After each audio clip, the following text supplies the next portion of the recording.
சொல்ல தேவையில்லை. சரி, அது Kavya, I heard everything. Hey you, don't you have any sense? படிச்சதானே நீ? காவ்யா தான் இவ்வளவு தூரம் சொல்லிட்டு இருக்கால, இது கூட உனக்கு புரியல? Look, this is the first and last warning for you. இனிமே எங்க கிட்ட காம்ப்ரமைஸ் பேசணும் யாராச்சும் வந்தீங்க, நடக்கிறதே வேற. Come babe, let's go.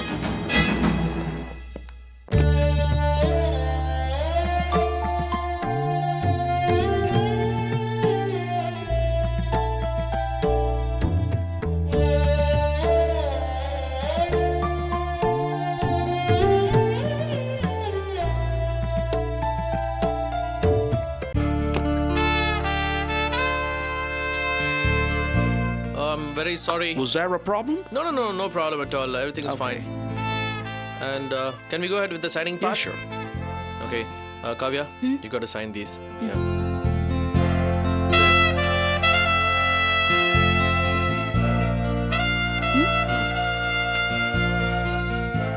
Here's the papers. It's all signed properly. This is your copy. Thank you.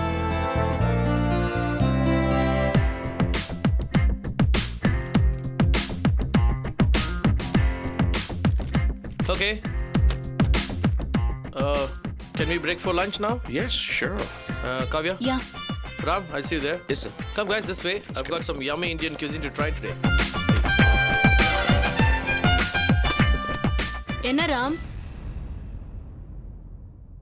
ரொம்ப கன்ஃபியூஷனா இருக்கா?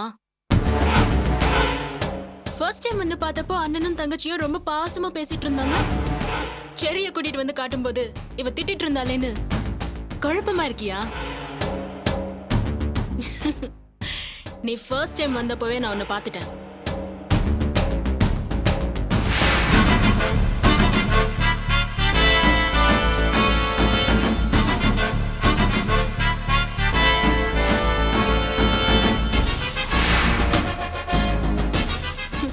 எனக்கு அப்பவே தெரியும் நீ இந்த வேலை தான் பண்ணுவேன்னு.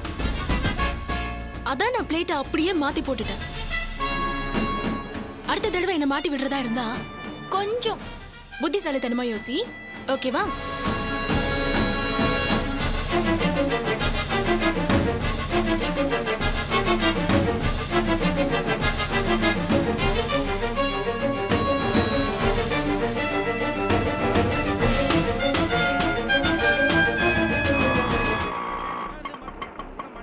ஏன்டா நிறுத்திட்ட? ஒரு டீ சாப்பிட்டு அப்புறம் தேடுவோண்ட. அண்ணா 2 டீ போண்ண.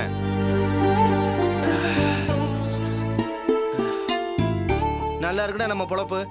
முதல்ல அர்ச்சனாவை காணும்னு தேடினோம், அப்புறம் ரேவதி வீட்டை விட்டு போயிடுச்சுனாங்க, அதை போய் தேடிட்டு வந்தோம். இப்போ உங்க அம்மா, உங்க வீட்டில் இருக்கிறவங்க எல்லாம் உன்னை நல்லா ரவுண்டு கட்டி அடிக்கிறாங்கடா. ஏண்டா ஊர்ல ஒரு இடம் விடாம தேடிட்டோம், அப்படி எங்க தான்டா போயிருப்பாங்க? அதான் எனக்கு ஒன்றும் புரியல.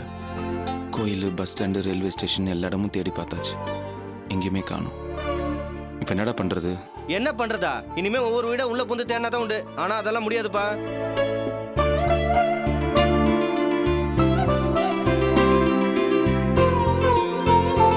இந்தாடா.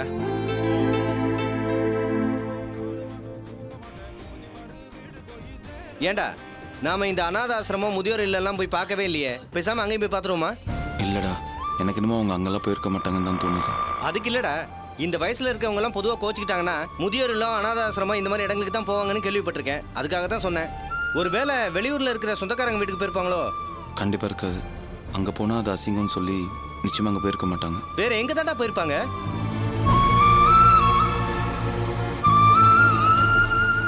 சரிடா, அப்போ நீ சொன்ன மாதிரி அனாதாசிரமம், முதியோர் இல்லம் அங்கெல்லாம் கூட போய் தேடி பார்த்துடலாம். அதை மட்டும் ஏன் விட்டு வைக்கணும்?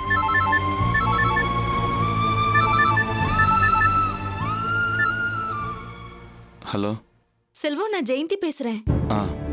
சொல்லுங்க. உங்க அம்மாவை காணும் நீங்க தேடிட்டு இருக்கீங்கன்னு கேள்விப்பட்டேன். ஓ, விஷயம் உங்க வரைக்கும் வந்துருச்சா? ஆமாங்க, அம்மாவை காணும் தான் நான் தேடிட்டு இருக்கேன். நானும் கோயில், பஸ் ஸ்டாண்டு, ரயில்வே ஸ்டேஷன் எல்லா இடமும் தேடி பார்த்துட்டேன், காணும். அதான் அநாத ஆசிரமம், முதியோர் இல்லம்னு போய் பார்க்கலான் இருக்கேன். நீங்க அங்கெல்லாம் தேடி போக வேண்டாம், நேரா கிளம்பி எங்க அம்மா வீட்டுக்கு வாங்க.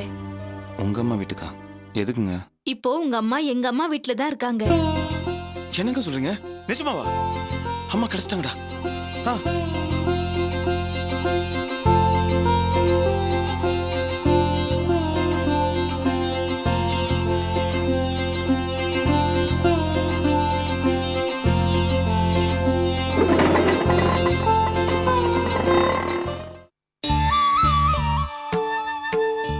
நிஜமாவாப்பா சொல்ற? நம்ம காவியாவை அப்படி சொன்னா? ஆமாம்மா, ஆரம்பத்துல நான் கூட அவ மேல கோவப்பட்டேன்.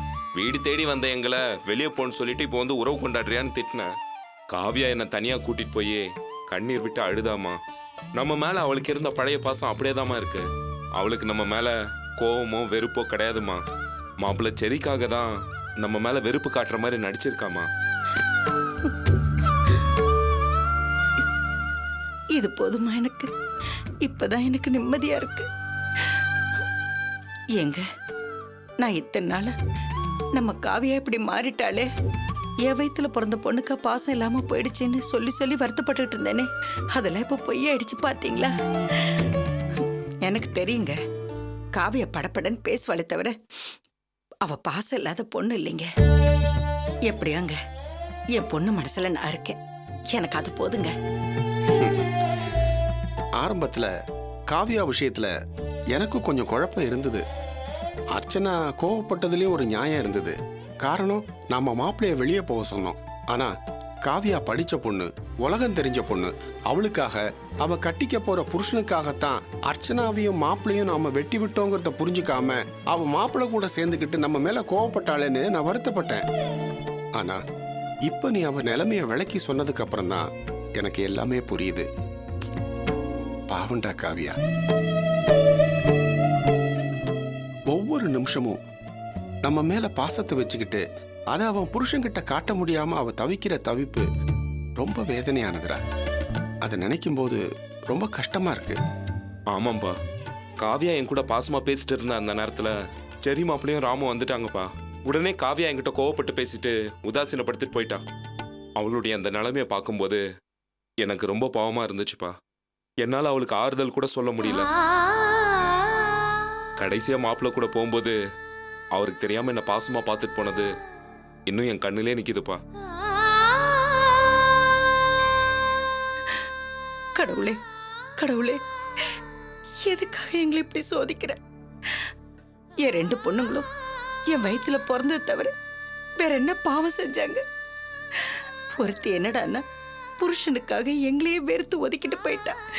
இன்னொருத்தி புருஷனுக்காக எங்களை வெறுத்து ஒதுக்குன மாதிரி நடிச்சுக்கிட்டு இருக்கா. இன்னும் எத்தனை காலத்துக்கு இப்படியே இருக்கணும்?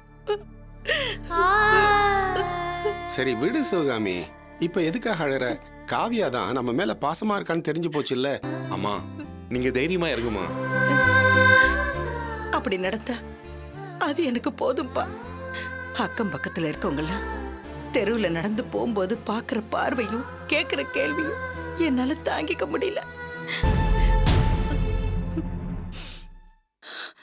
அம்மா, நீங்க ஒன்னும் கவலைப்படாதீங்கம்மா.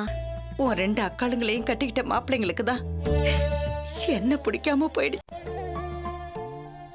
அதெல்லாம் நடக்க கூடாது. காலம் முழுக்க உன்னோட உறவு எங்களுக்கு என்னைக்கு நீடிச்சிருக்கணும். நல்ல இடமா பார்த்து உனக்கு கல்யாணம் பண்ணி வச்சுட்டா அதுவே எங்களுக்கு போதும். இப்ப நீ சொல்றதெல்லாம் கேட்கறதுக்கு நல்லா தான் இருக்கு. ஆனா மறுபடியும் எனக்கு பெரிய இடமா தான் வேணும், பணக்கார மாப்பிள்ளையா வேணும்னு தான் சொல்லுவேன். இத பாரு சிவகாமி, நம்ம தகுதிக்கும் அந்தஸ்துக்கும் மீறி ஆசைப்பட்டேன்னா இப்படிதான் ஆகும். நம்ம சொந்த பந்தங்களுக்குள்ளேயே நம்மள புரிஞ்சுக்கிட்டவங்களுக்குள்ள சம்பந்தம் வச்சுக்கிட்டா தான் எல்லாம் சரியா இருக்கும். எனக்கு என்ன தோணுதுன்னா, பிரியாவுக்காவது நம்ம சொந்த பந்தங்களுக்குள்ள சம்பந்தம் வச்சுக்கிறது தான் சரின்னு படுது. ஆஹா, இதான் நல்ல சந்தர்ப்பம். இத பயன்படுத்தி தீனாமேற்ற சொல்லிட வேண்டியதுதான். அப்பா, என்னம்மா? நம்ம சொந்தம்னு சொல்லி கோயம்புத்தூரத்தை சொன்னதால தானே காவியாவுக்கு அந்த மாப்பிள்ளையை பார்த்தோம். இப்ப என்ன ஆச்சு?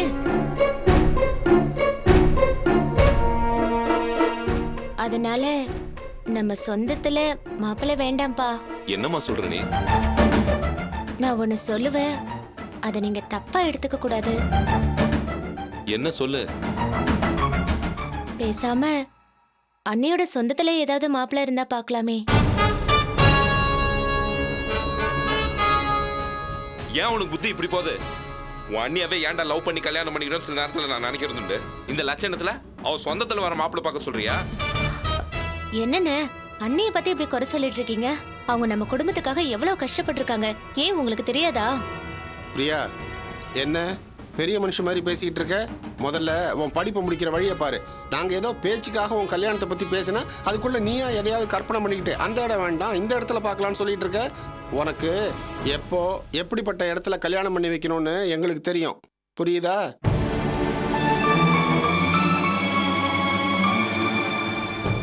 ஆமாம்மா, நீ படிக்கிற வேலையை மட்டும் பாரு. மற்ற எதை பற்றி நீ கவலைப்படாது, அதெல்லாம் நாங்கள் பார்த்துக்கிறோம்.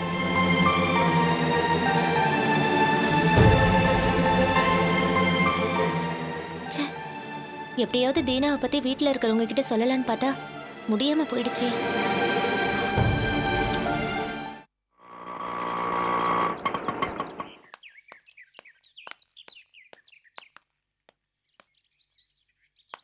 டேய், ஏன்டா இங்கே நின்ட்ட? உள்ள வாடா. இல்லை மச்சான், இந்த விஷயத்தில் மட்டும் நீ ஆரம்பத்துலேருந்து செய்கிற எதுவுமே எனக்கு பிடிக்கல. நீ சொல்றியா தான் நான் கூட வந்துட்டு இருக்கேன். நீ போயிட்டு வா, நான் அங்கேயே நிற்கிறேன்.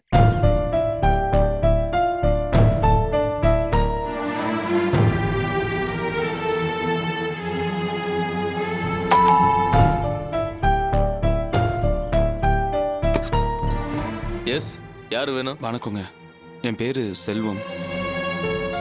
ஜெயந்தி இருக்காங்களா? என்னை ஃபோன் பண்ணி வர சொல்லியிருந்தாங்க. செல்வம் வாங்க. அண்ணா, இவர் பேரு செல்வம். நம்ம அர்ச்சனா இருக்கால, அவளோட வீட்டுக்காரர். செல்வம், இவர் என் அண்ணன், பேரு தீனா. வணக்கங்க. வணக்கம், உள்ள வாங்க. வாங்க. செல்வம், உங்களை பத்தி நிறைய கேள்விப்பட்டிருக்கேன். ஆனா இதான் ஃபர்ஸ்ட் டைம் மீட் பண்றேன். உட்காருங்க. அம்மா, இங்க வந்து பாருங்க யார் வந்திருக்கான்னு.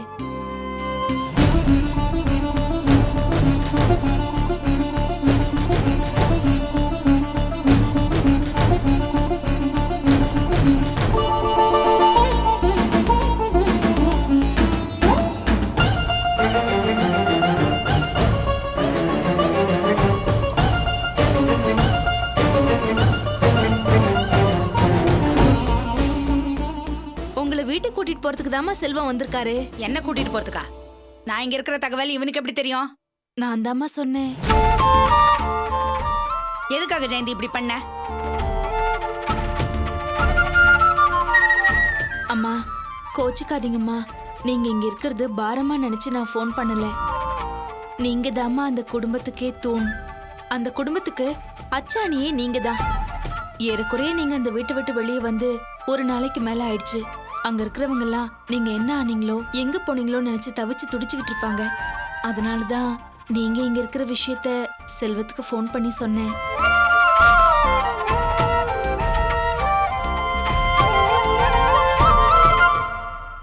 இல்ல, நான் போக மாட்டேன். அது என் வீடு இல்ல. ஜெயந்தி, நீ பெரிய தப்பு பண்ணிட்டமா.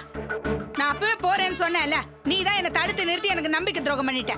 என்ன நீ இங்க இருக்க வேணாம்னு சொல்லியிருந்தேன்னா நான் எங்கேயாவது போய் தொலைஞ்சிருந்திருப்பேன். அதை விட்டுட்டு என்ன எதுக்காக அங்க போ சொல்ற? அவனை வேற வச்சிருக்க. ஐயோ, கோச்சுக்காதீங்கம்மா. அது உங்க வீடு. நீங்க அந்த வீட்டுல இல்லன்னா எப்படிமா? அது என் வீடு இல்ல, அவன் வீடு, அவன் பொண்டாட்டி வீடு. அங்க போய் நான் எப்படி இருக்க முடியும்? நான் போக முடியாது.